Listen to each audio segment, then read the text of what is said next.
It was the first Thanksgiving since I buried my wife, and I spent most of it pretending I couldn't hear what my own son was whispering to his wife at my kitchen counter. "Keep him at the table till 9, he said low, while the football game covered him. "Your brother's already out at the lake. We swap the locks tonight, or we lose the window."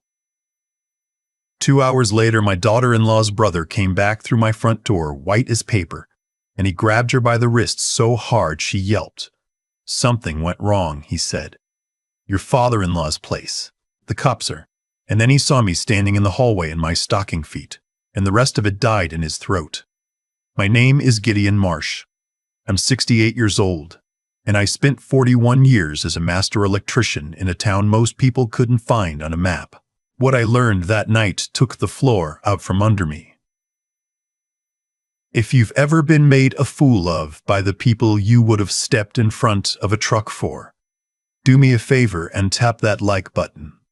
And leave a comment telling me what part of the country you're watching from. Subscribe to the channel because I promise you have never heard a story end the way this one does. Let me take you back to the beginning. Let me tell you how a family I thought I'd built with my own 2 hands turned into a thing I didn't recognize. The morning of that Thanksgiving, the house was too quiet. My wife had been gone 7 months. Cancer. The fast kind. The kind that doesn't give you time to learn how to lose somebody. Her name was Edith. And for 43 years, she was the noise in that house. She'd have had the radio on by 6, the windows cracked even in November, flour on her hands by 7. That morning, all I had was the tick of the furnace coming on and the dog scratching at the back door.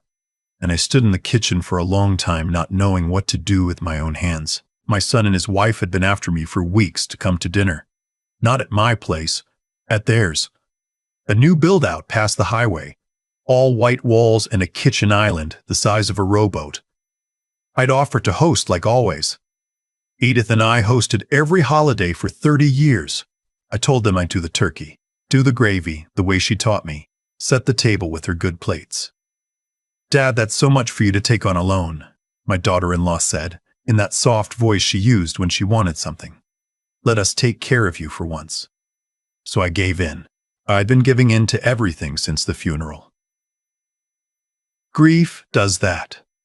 It turns you into a man who just nods, who lets the current carry him, because fighting takes a kind of energy that the dead take with them when they go. I let them pick the day, the menu, the time. I told myself it was nice being looked after. I drove out to their place at noon. I brought the turkey anyway, brined 3 days in a cooler in my truck bed. Because some habits are stronger than grief. My daughter-in-law met me at the door with a hug that lasted exactly 1 second and felt like hugging a coat on a rack. My son clapped me on the shoulder, already looking past me at his phone. There were other people there I half knew.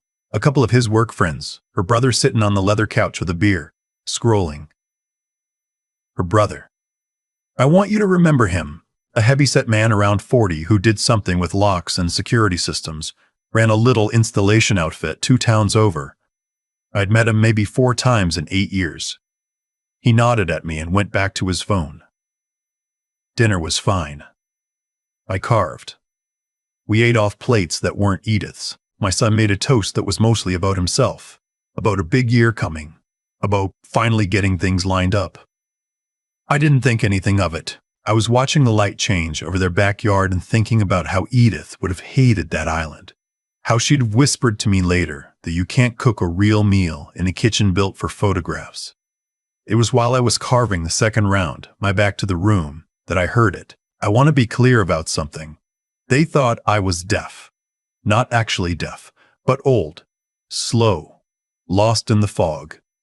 They'd decided, somewhere along the line, that I was a man you could talk around, the way you talk around a child or a dog. And so my son leaned toward his wife at the counter not 3 feet from me and said it plain. "I'll keep him at the table till 9. You and your brother get out to the lake and get the locks changed before he sobers up. The safe's in the back bedroom closet. The deed and the trust papers are in there. We do it tonight, or the recorder's office opens Monday, and the bank's going to want a clean chain of title." She murmured something back.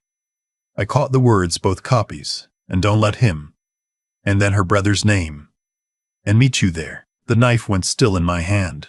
The lake she meant was my cabin. 200 acres of shoreline on Still Lake that my grandfather cleared in 1931 and my father held through the Depression, and I'd paid taxes on every year of my adult life. The deed she meant was the original deed. The trust papers she meant were the ones Edith and I signed 2 summers back, sitting at our own kitchen table with a thermos of coffee, deciding what would happen to the land after we were gone. My blood didn't run cold. People say that. It's not what happens. What happens is your hearing gets very sharp and very narrow. Like the whole world has been funneled down to one small bright point, and you can hear your own pulse in your ears, and you become, all at once, completely awake. 41 years of running crews taught me one thing above all others. When a man is lying to you, you don't tell him you know. You let him keep talking. You let him build the rope. So I did the hardest thing I have ever done in my life. I kept carving. I set down a slice of white meat on the platter, nice and even, and I turned around with a soft, confused smile on my face like I'd missed every word. This turkey came out good, I said. Edith would have been proud. My son smiled at me. A real, easy, warm smile. That's the part I can't shake even now. He could look at me with that smile. The same smile he had at 6 when he caught a fish off my dock, and behind it be doing arithmetic on how to lock me out of my own land. It's great, Dad, he said. Sit down. Relax. You've done enough. I sat down. Relax. You've done enough.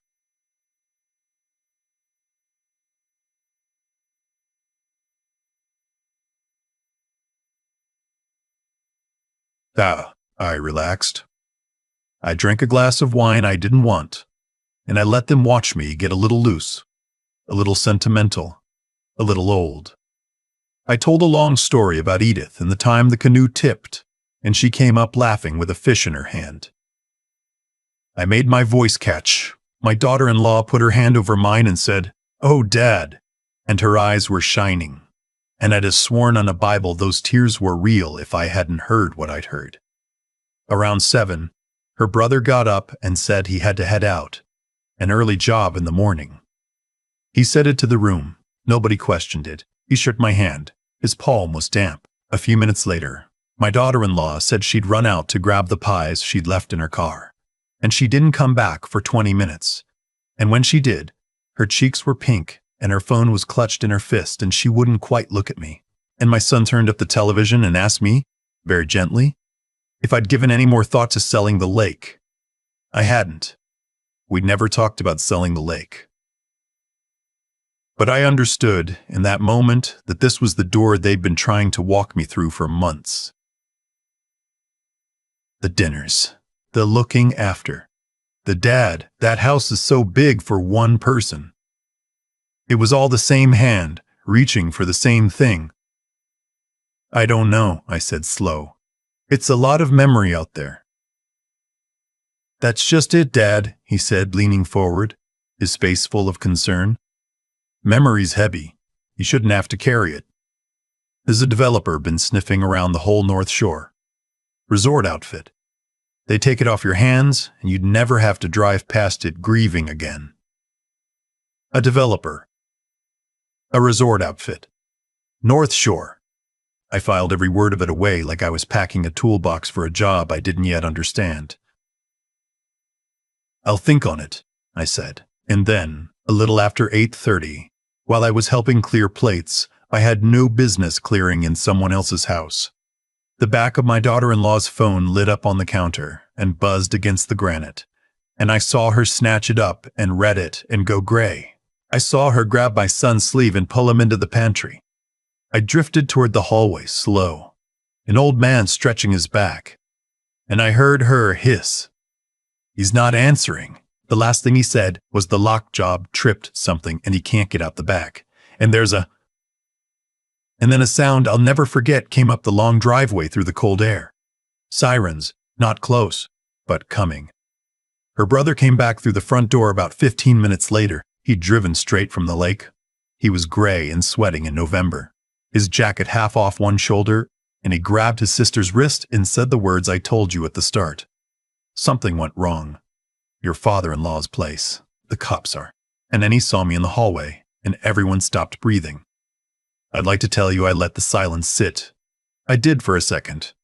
I watched three faces work through the math of how much I'd seen and heard, watched the gears strip and slip. Then I made myself small. I rubbed the back of my neck. I let confusion settle over my face like I was reaching for a word that wouldn't come. What's happened? I said. Is somebody hurt? Did something happen at the lake? My son recovered first. He's quick, I'll give him that. Dad, there's been a mix-up. The alarm system out of the cabin.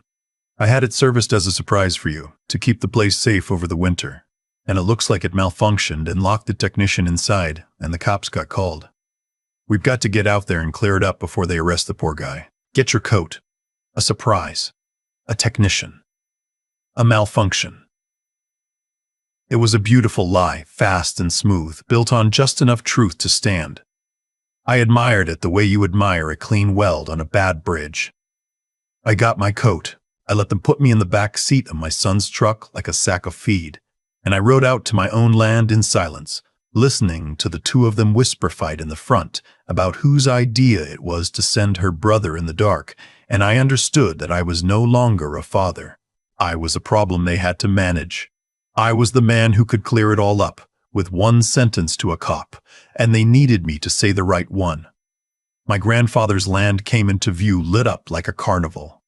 3 county cruisers, a fire truck, lights strobing red and blue off the bare birches. And there, on the back of an ambulance, wrapped in a foil blanket, sat my daughter-in-law's brother, shaking, an EMT taking his blood pressure. He'd gotten himself trapped in the mudroom of my cabin when the security system I'd had a friend rigged 2 summers back after Edith got sick, and I started thinking about who I could trust, sensed a forced entry, and slammed the deadbolts and screamed bloody murder to the sheriff's dispatch. A deputy the size of a refrigerator walked over. His name tag read, Haregrove. He shined his light in my son's face and then in mine. "This your property, sir?" "It is," I said. "My family's land. What in the world's going on, officer?" Hargrove told me. A high-priority alarm. A man trapped inside. They'd had to pry a window. Found him in the mudroom with a duffel bag of locksmith tools and a battery drill and the man's story. Hargrove checked his pad here. Was that the homeowner had hired him to upgrade the locks? Now this was the moment. I want you to understand exactly where I stood. I had 3 of them dead to rights. 1 sentence. I never hired anybody. Officer, I've never seen that man in my life. And the whole thing comes down on their heads, on my own front lawn. Breaking and entering. Conspiracy, all of it, in front of God and the volunteer fire department. And I looked at my son. He mouthed the word, "Please." I looked at my daughter-in-law, her hands pressed together like she was praying. And I looked at the trembling man on the ambulance bumper. Somebody's brother, somebody's fool. And I did the math the way I'd been doing it all night. If I burned it down right here, they'd scatter.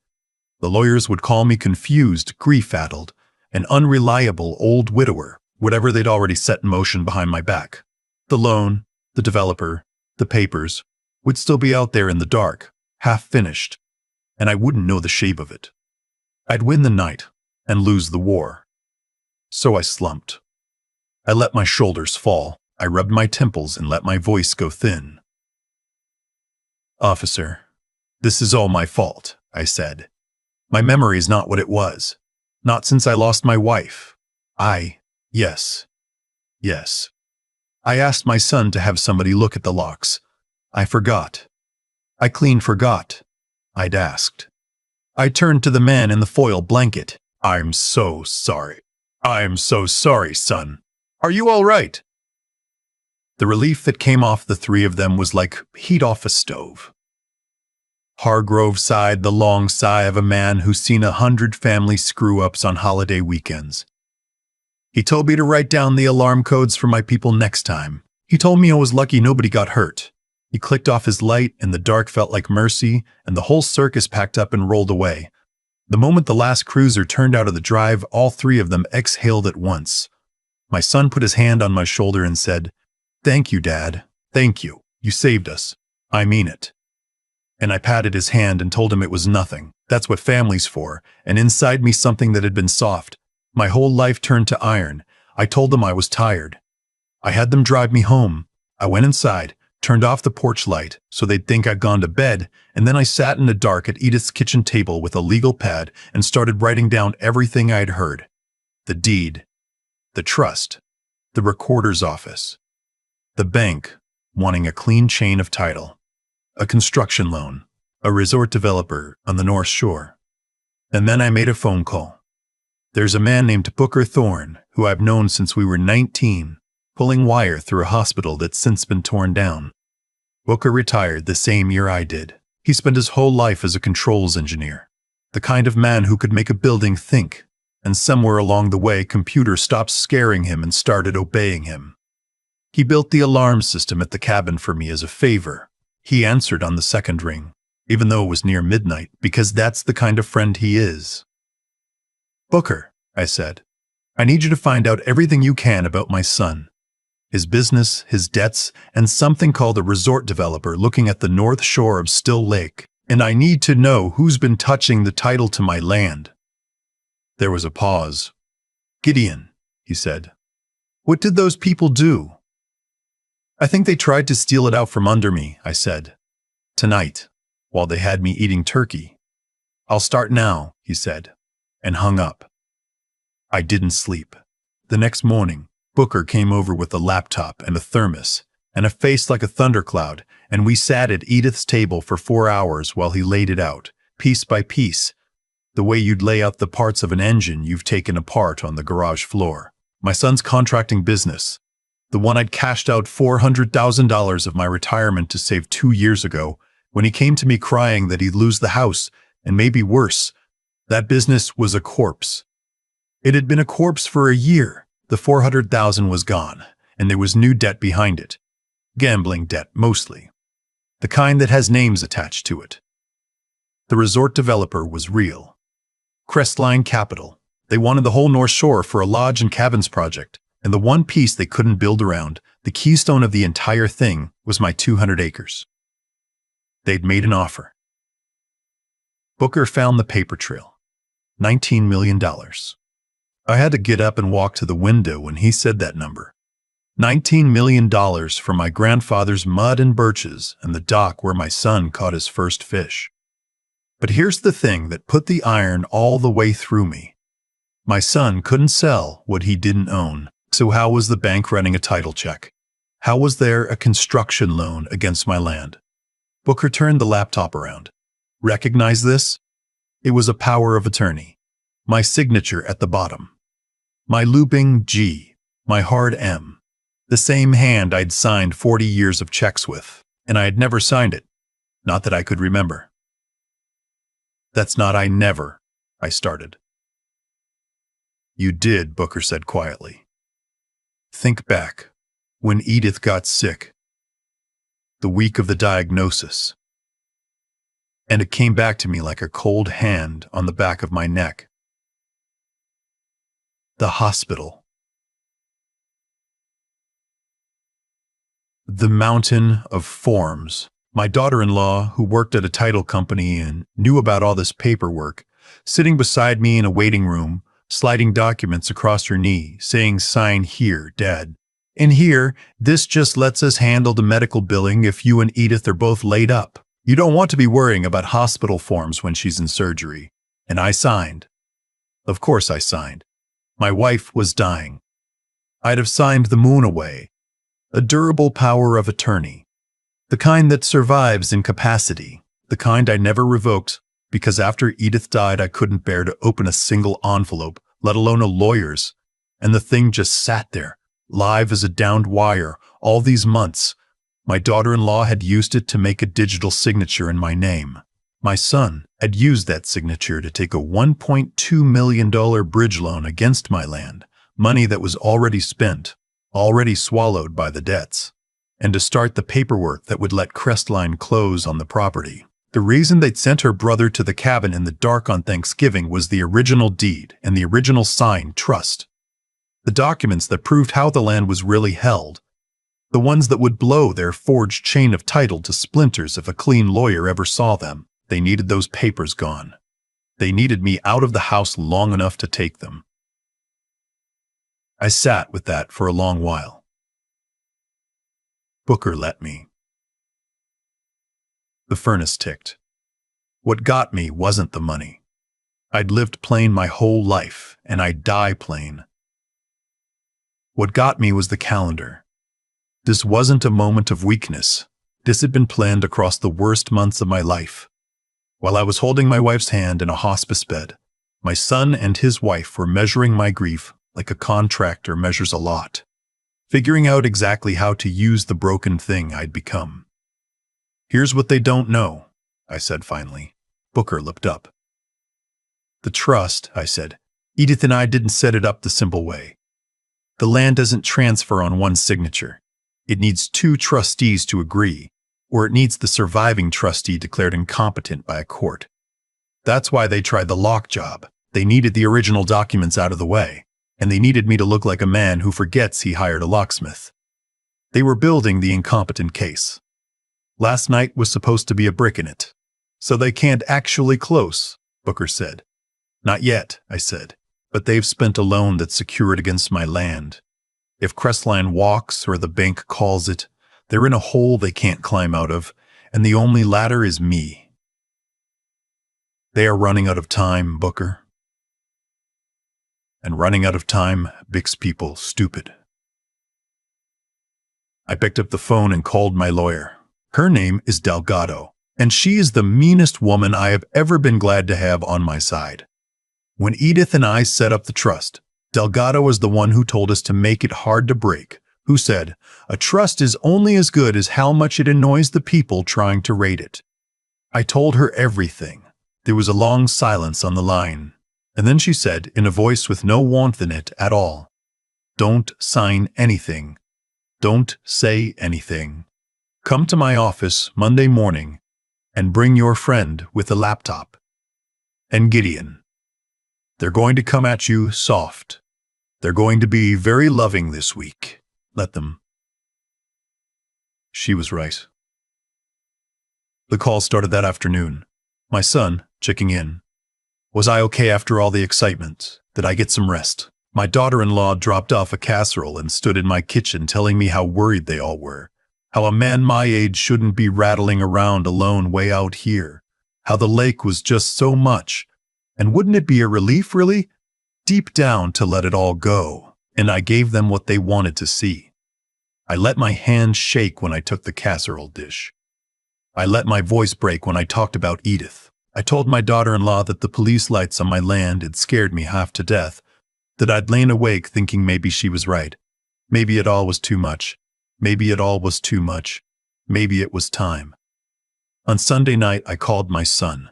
I used Booker's spare phone, told him I'd dropped mine in the lake, made my voice old and hollow and tired the way it had been in the hospice, and I gave him the thing he'd been hunting for 5 months.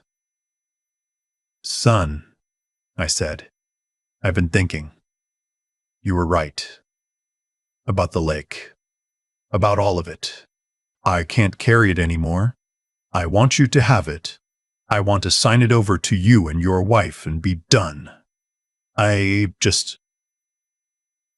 don't want to drag it out. Can we go to a lawyer this week and just get it finished? I don't think I can stand wait. The silence on the line was the silence of a man who can't believe his luck. Then a sob. A big, wet, beautiful, fake sob. Oh, Dad, he said. Dad, that's the right thing. We'll take such good care of you. I'll set it up. We use my wife's lawyer for the real estate stuff. She's quick. She can do it Wednesday. No, I said gently. I want to use my own lawyer. The one Edith and I always used.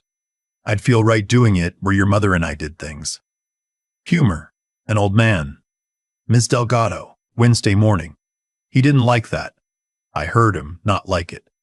But a man that close to $19 million doesn't argue about the conference room. Sure, Dad, he said. Whatever makes you comfortable. Wednesday morning, I wore the wool coat Edith bought me for our 40th. My son and daughter-in-law showed up in their good clothes, glowing, kind, patting my back. My daughter-in-law had a folder of papers her side had prepared. They walked into Delgado's conference room like people walking into their own party. Delgado was already there, and so was Booker with his laptop, and so was a man in a gray suit none of them recognized, who turned out to be from the State Attorney General's office, Financial Crimes Unit, because Delgado was thorough. I'll spare you most of the next hour. Delgado walked them through it like a surgeon. The power of attorney I'd never knowingly signed. The forged digital signature, with timestamps and IP addresses Booker had pulled, traced to my daughter-in-law's work computer. The $1.2 million loan taken against land they had no right to encumber. The whole rotten chain of title built on a fraud. She laid the original deed on the table. The deed her brother had been sent to steal. And the original trust, signed in my hand and Edith's. Dated, witnessed, ironclad. My son's face went through everything a face can go through. My daughter-in-law tried to stand, and the man from the AG's office told her politely to sit back down. Delgado slid 2 documents across the table. Option 1, she said. You fight this, and the state of him.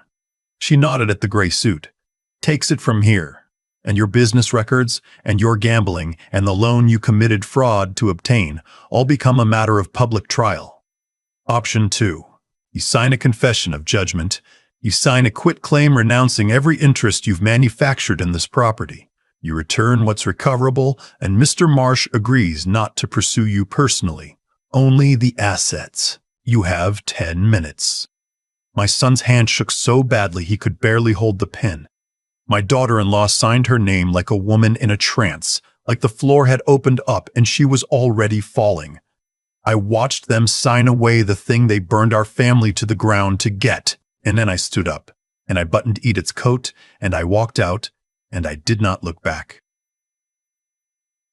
That was 4 months ago. Crestline came back, you know. Once the title was clean and the fraud was unwound and my land sat there free and unencumbered, smelling of thawing mud in the first green, Crestline Capital sent a man in a very nice car to my door, and he raised the number. 21 million, he said. Final. They'd build the whole North Shore around me if they had to, but they wanted my keystone, and they'd pay for it. I made him a cup of coffee. I let him say his piece, and then I told him no. He didn't understand. He kept saying the number like it was a key that just hadn't found the right lock yet. 21 million. And I walked him out to the dock where my son caught his first fish, and I pointed across the water to the little cove where Edith planted a stand of birch the year we married, where she used to sit in a folding chair and read until the light went. And I said, my wife loved this water. She thought the worst thing you could do to a place like this is put a glass lobby on it. The cove is where I'm building now. I had Booker draw it up and Delgado set up the foundation and the permits cleared last week. It's going to be a low cedar building, single story, with wide porches and a long view of the lake. And it won't cost a guest a dime. It's for the families. The ones we met in the hospice when Edith was dying. The husbands who slept in plastic chairs. The kids who did homework in waiting rooms. The people who had to sell their own homes to pay for somebody's last 6 months. Who had nowhere quiet to fall apart and nowhere soft to put themselves back together. We're calling it the Edith Marsh House. A respite home for the families of the dying. Free beds, a kitchen, a dock, 200 acres of birch and water and quiet. Booker pulls up the blueprints on the hood of his truck and we stand there in the cold arguing about where to put the windows, and for the first time in a year, I wake up with something other than weight on my chest. My son and his wife are gone. I don't mean dead. I mean gone the way water goes down a drain. The bridge loan came due. The business was already dust, and the names attached to his gambling debt didn't take kindly to learning there'd be no $19 million payday. A friend at the county told me they packed a U-Haul in the middle of the night and nobody's seen them since. The casserole dish is still in my cupboard. I keep meaning to do something with it. People ask me if I'm sorry, if I wish I'd just told the truth to Deputy Hargrove that night on the lawn and let it all come down quick and clean. I think about it. Some nights I do. But then I think about the man Crestline sent, holding out $21 million like it was the answer to a question I was asking. He never understood what I understood standing on that dock. They thought the land was the prize. They thought the prize was the money. They spent everything they had, their honesty, their marriage, their own family, chasing a number, and they ended up with nothing, packing a truck in the dark. I gave my land away, and I have never in my life felt richer. Edith used to say we've been given more than our share, and that the only thing to do with more than your share is hand it to somebody who's been given less. I didn't always listen to her when she was alive. I'm listening now. If somebody ever decides you're too old, too broken, too lost in your grief to know what's being done to you, let them think it. Let them keep talking, and then show them exactly who taught them how to fish. So tell me, in the comments, have you ever been written off by the people who should have loved you most? Have you ever had to decide between burning it all down and playing the long game? I read every one of them. Hit that like button if this story hit home. Subscribe for more, and I'll see you on the water. The night I stood on that lawn with Deputy Hargrove's flashlight in my face, I could have ended everything with one true sentence. I chose not to, and I've made peace with why. A clean confession would have felt good for about an hour, and then the people who'd spent 5 months measuring my grief would have walked away calling me a confused old widower, and the loan and the forged papers would have stayed out there in the dark where I couldn't reach them. Patience wasn't weakness that night. It was the only weapon I had that they didn't know I was holding. Here's the thing, nobody tells you about being underestimated. My son and his wife built their whole plan on a guess that a grieving man is a stupid man. Every move they made after that flowed from that one bad assumption, the way a crooked foundation throws off every wall above it. They sent her brother into a house wired by a man who spent 40 years thinking about how things lock and unlock. They forged a signature without knowing the trust needed to. They mistook my silence for fog when it was just me doing the math. Cause and effect. You can't cheat it. You plant rot in the ground, and you don't get to act surprised when the house comes down. What saved me wasn't anger, though I had plenty. It was 3 things I leaned on without naming them at the time. The first was refusing to lie to myself about what I'd heard, even when the truth meant my own boy was the one holding the knife. You can't fix what you won't look straight at. The second was thinking, instead of reacting, slowing the whole thing down, calling Booker instead of throwing a punch, letting Delgado set the table. And the third was the plain stubbornness to get out of that kitchen chair the next morning and do the hard, ugly work of finding out the truth when it would have been so much easier to go back to bed and let the current take me. I think about Edith out at the Cove now, the birches she planted the year we married, and I understand what she meant about more than your share. The 21 million was never the prize. My son chased the number until it cost him his marriage, his name, and a U-Haul packed in the dark, because he believed money was the thing. It isn't. The thing is what you do when somebody decides you're finished.